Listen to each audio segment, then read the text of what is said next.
బాగా మధ్య పెట్టుకోండి. మీ పిల్లల చదువులు మారినాయి, బాకీలు కట్టినాడు, ఇంటికాడికి పెన్షన్ కడుతున్నాడు, 40 ఏళ్ళకి పెన్షన్ ఇస్తున్నాడు. నేను ఎమ్మెల్యే తర్వాత మీకు నీళ్లు తెచ్చినాను, అర్థమైందా? ఊరంతా అభివృద్ధి అవుతుంది. జగన్ ప్రభుత్వం మేము ఉండేంత వరకే మీకు మనకి ఏం జరుగుతుంది. తెలుగుదేశం వచ్చి అంత దరిద్రమే.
వార్డు మోడంపల్లె ప్రాంత ప్రజలందరికీ ఈ బిడ్డలాంటి రాచమల్లు హృదయపూర్వకంగా నమస్కరిస్తూ, వైఎస్ఆర్ కాంగ్రెస్ పార్టీ ఎన్నికల ప్రచారంలో భాగంగా ఈరోజు 16వ వార్డు మోడంపల్లెలో పర్యటించడం జరిగింది.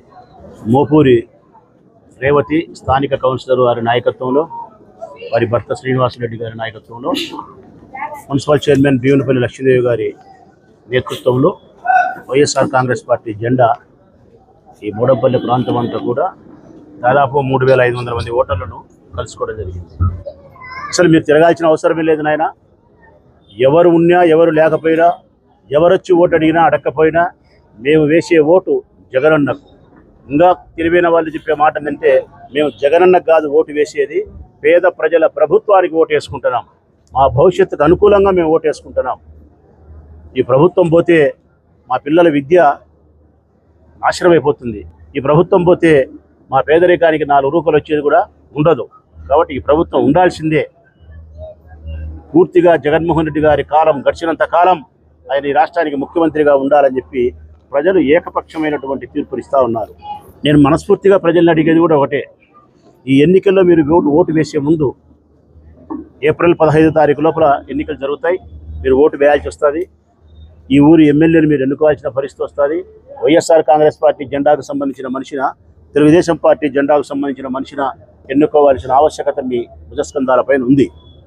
మిమ్మల్ని అభ్యర్థించేది ఒకటే, మంచి చేసిన ప్రభుత్వానికి ఓటేయండి, మాట ఇచ్చి మాట మీద నిలబడిన ముఖ్యమంత్రికి ఓటేయండి, ఈ ఊరిని అభివృద్ధి చేసిన ఎమ్మెల్యేకు ఓటు వేయండి, మీ కష్టసుఖాల్లో బాధ్యుడై ఉండే ఎమ్మెల్యేకు మీరు ఓటేయండి. ఒక్క మాటలో చెప్పాలంటే, ఎమ్మెల్యే మీ బిడ్డలాంటి వాడై ఉంటేనే ఓటు వేయండి. మీ సోదరుడు లాంటి వాడైతేనే ఓటు వేయండి. మీ కుటుంబ సమస్యలను పరిష్కరించి మీ పెద్ద బిడ్డలాగా మీకు ధైర్యాన్ని ఇచ్చినవాడు, ఓదార్పునిచ్చినవాడు, చేతనైనంత సహాయం చేసినవాడు, ఈ ఊరిని అభివృద్ధి పదంలోకి తీసుకుపోయినవాడు అంటేనే నాకు ఓటు వేయండి.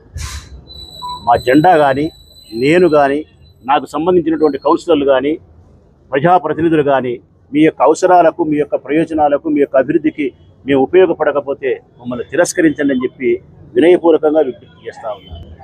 సంక్షేమ పథకాల పేరుతో ఈ ఒక్క వార్డులోనే, మోపూర్ రేవతి గారి వార్డులోనే ఎంత వచ్చింది నేరుగా ఆడవాళ్ళ అకౌంట్కు మేము ఇచ్చిన డబ్బులు, జగనన్న ప్రభుత్వం ఇచ్చిన డబ్బులను చూస్తే 33,15,21,935 రూపాయలు.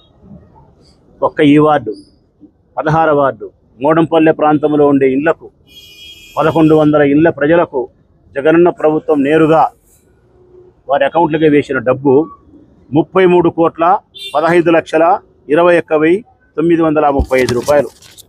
ఇది ఇక జనరల్ ఫండ్ నుంచి మున్సిపాలిటీ ద్వారా స్థానిక కౌన్సిలర్ గారు, చైర్మన్ గారి నాయకత్వంలో చేసిన అభివృద్ధి ఎంత అంటే ఇక్కడ రోడ్లు కానీ, కాలువలు కానీ 2 కోట్ల రూపాయలకు పైన చేసినారు. అక్కడ తిరిగితే అవన్నీ డెవలప్డ్ ఏరియా, ఎక్స్టెన్షన్ ఏరియా ఇవంతా కూడా. ఎప్పుడో వరదరాజరెడ్డి గారి కాలంలో అయితే 30 ఏళ్ళకు కానీ ఒక రోడ్డు పడుతూ 3 ఏళ్ల లోపల రోడ్లు వేసినారు. 3 ఏళ్ల లోపల ఎప్పుడో 30 ఏళ్ళ కిందట కానీ అర్జున వాళ్ళ కాలువలను తీసి మళ్ళీ కొత్త కాలువలు వేసినాం. అంటే ఈ వార్డుకు సంబంధించి 2 కోట్ల రూపాయల అభివృద్ధి కార్యక్రమాలు చేసినాం. 33 కోట్ల రూపాయల సంక్షేమ పథకాలు ఇవ్వగలిగినాం. ఎమ్మెల్యేగా నేను 150 కోట్ల రూపాయలు పెట్టి మైలవరం నుంచి నీళ్లు తెచ్చి ఈ ఊరి ప్రజలకు నీళ్లు అందించగలిగినాను.